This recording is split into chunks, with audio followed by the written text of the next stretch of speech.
বর্তমান মুহূর্তে গভীর শান্তি ও প্রশান্তি কিভাবে খুঁজে পাওয়া যায় সে সম্পর্কে সহজ এবং গভীর জ্ঞানে ভরা ইন্টারন্যাশনাল বেস্ট সেলিং বই দ্য পাওয়ার অফ নাও। লেখক একার্ট টোলে। এই বইটির প্রত্যেকটি লাইন আপনাকে এনলাইটমেন্ট করার চেষ্টা করবে। বইটির মূল 10টি চ্যাপ্টার আপনাকে শেখাবে বর্তমান সময়ের মাহাত্ম্য। খুব কমই বই আছে যেগুলি গভীর স্তরে আধ্যাত্মিক জ্ঞান সহজ করে ব্যাখ্যা করেছেন। যা পাওয়ার অফ নাও হলো তাদের মধ্যে একটি বই। এই ভিডিওটিতে কন্টেন্টের কোনো রকম কম্প্রোমাইজ না করার জন্য ভিডিওটি লেন্দি হতে পারে। আধ্যাত্মিক জ্ঞানে ভরা এই বইটির সামারিতে হারিয়ে যাওয়ার আগে চ্যানেলটিকে অবশ্যই সাবস্ক্রাইব করবেন। তাহলে আমরা পৌঁছাতে পারবো বিপুল বইয়ের সম্ভার নিয়ে একদম আপনার কাছে।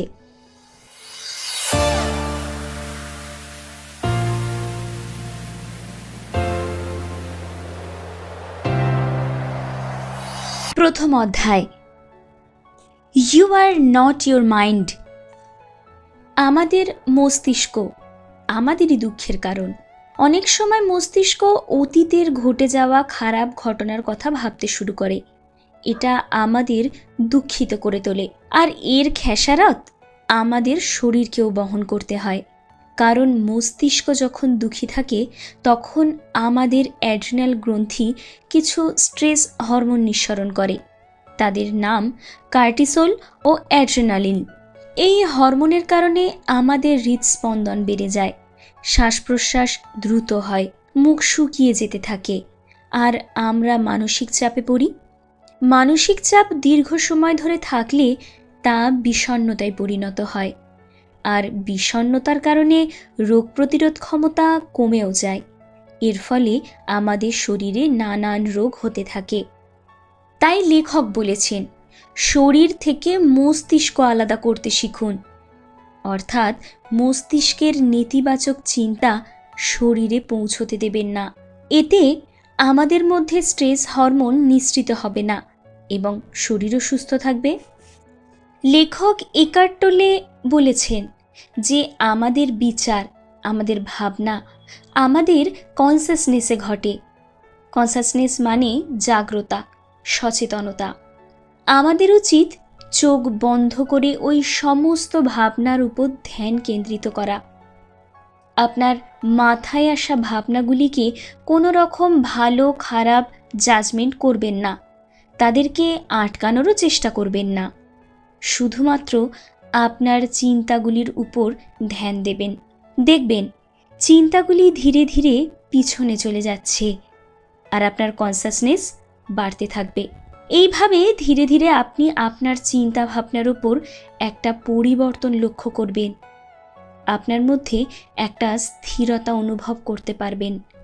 মনে রাখবেন, আপনার চেতনার আলো শুধুমাত্র বর্তমান সময়ের মধ্যেই প্রকাশিত হয়। Chapter 2, consciousness, the way out of pain. এটা সত্যি যে আমরা নিজেরাই আমাদের দুঃখের কারণ। লেখক টোলে বলেছেন, নেগেটিভ চিন্তাভাবনাই হলো আমাদের দুঃখের উৎস।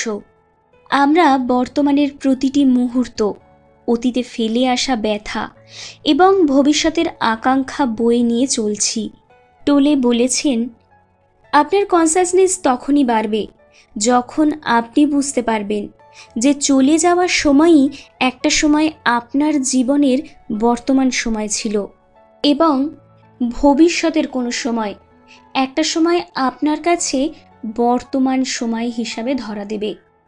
আপনাকে বর্তমানে প্রতিটি মুহূর্তে উপস্থিত থাকতে হবে, বর্তমানে প্রতিটি মুহূর্তকে উপলব্ধি করতে হবে। Chapter 3, moving deeply into the now. একটি ওই সময় হয় যেটি আমরা ঘড়িতে দেখি, তাকে বলি ক্লক টাইম। আরেকটি মনোবিজ্ঞানী টাইম, যাকে মাইন্ড টাইমও বলা হয়। মাইন্ড টাইম মানে ওই সময় যখন আমরা হয় অতীত না হয় ভবিষ্যতের ভাবনার মধ্যে ডুবে থাকি। লেখক বলছেন এই মাইন্ড টাইমে উপস্থিত থাকা আমাদের জীবনের সবথেকে বড় প্রবলেম। এর থেকে আমাদের মাইন্ডে নেগেটিভ ফিল হতে থাকে। তবে এই মাইন্ড টাইম থেকে আপনি মুক্তিও পেতে পারেন। আপনার চিন্তা ভাবনার উপর ধ্যান কেন্দ্রিত করুন। তারা যেমনটি হোক না কেন তাদের অ্যাকসেপ্ট করুন, কোনো রকম বিরোধ করবেন না। এই অভ্যাসটি আপনাকে ধীরে ধীরে বর্তমান সময় আপনার উপস্থিতি বাড়াবে। Chapter 4, mind strategies for avoiding the now. আমাদের জীবনে কোনো সমস্যা উৎপন্ন হলে আমরা ভাবি, হে ভগবান, আমার সাথে কেন এমন হলো? কিন্তু এটি একটি নেতিবাচক বক্তব্য যা আমরা আমাদের মনকে সান্ত্বনা দিই, আর এর থেকেই আমাদের মন বিষণ্ণতায় ভরে ওঠে, সাথে সাথে অন্য সমস্যা আকর্ষণ করতে থাকে। তাই এরকম নেগেটিভ বাক্য কখনোই বলবেন না। আপনাদের এমন মানসিকতা তৈরি করতে হবে যে প্রতিদিন কিছু না কিছু সমস্যা আসবেই, আপনি তাদের সমাধান করবেন এবং জীবনটাকে উপভোগ করবেন। আপনি যতটা সমাধান করতে পারবেন ততটুকুই করুন, তবে চিন্তা করবেন না। Chapter 5, the state of presence. আপনি প্রেজেন্স সম্পর্কে চিন্তা করতে পারবেন না, আপনি শুধুমাত্র এটির অভিজ্ঞতা অর্জন করতে পারবেন। নিজেকে সচেতন এবং সজাগ রাখতে হবে যেন আমরা চিন্তায় হারিয়ে না যাই। Chapter 6, the inner body. লেখকের মতে আমাদের শরীর ছাড়া কখনোই স্পিরিচুয়াল জার্নি সম্ভব নয়। বহুদিনের প্রচলিত শব্দ, শুধু মন দিয়ে স্পিরিচুয়াল জার্নি করা যেতে পারে না। আপনার মনকে আপনার শরীরের উপর কেন্দ্রিত করান, আপনার কনসাসনেস বাড়তে বাধ্য। আপনার প্রত্যেকটি অঙ্গ প্রত্যঙ্গের এনার্জি ফিল করুন, আপনার শরীরের মধ্যে আপনার আত্মাকে ফিল করুন। এই অভ্যাসটি আপনাকে মাইন্ড টাইমের জায়গা থেকে বেরোতে সাহায্য করবে। Chapter 7, portal into the আনম্যানিফেস্ট।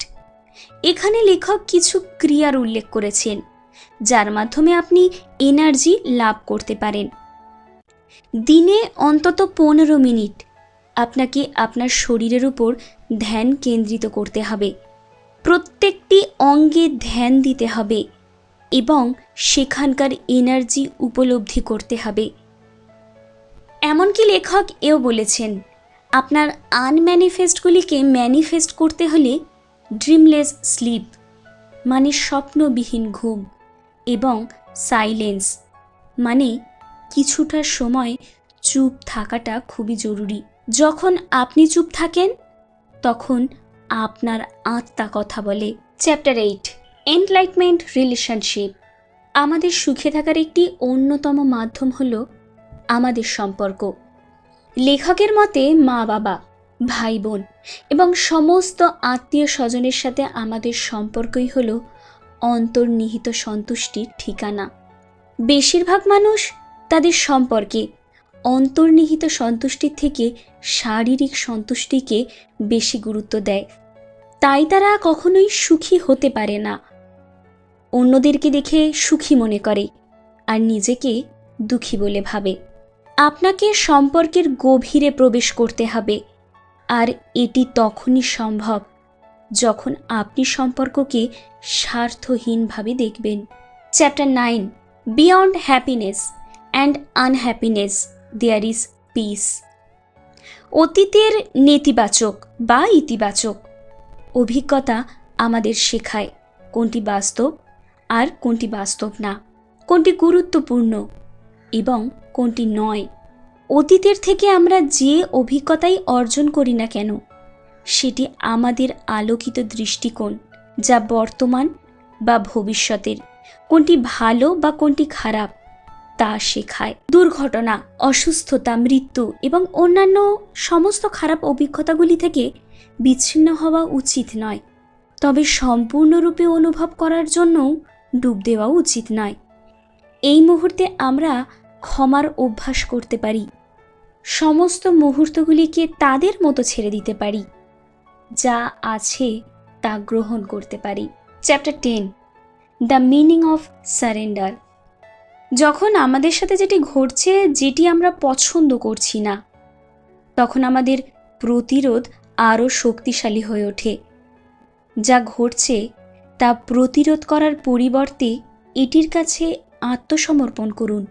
এটি আমাদেরকে অহংবোধ থেকে বিচ্ছিন্ন হতে দেয়। আমাদের শক্তির সীমাবদ্ধতা থাকে যখন আমরা আত্মসমর্পণ করি না।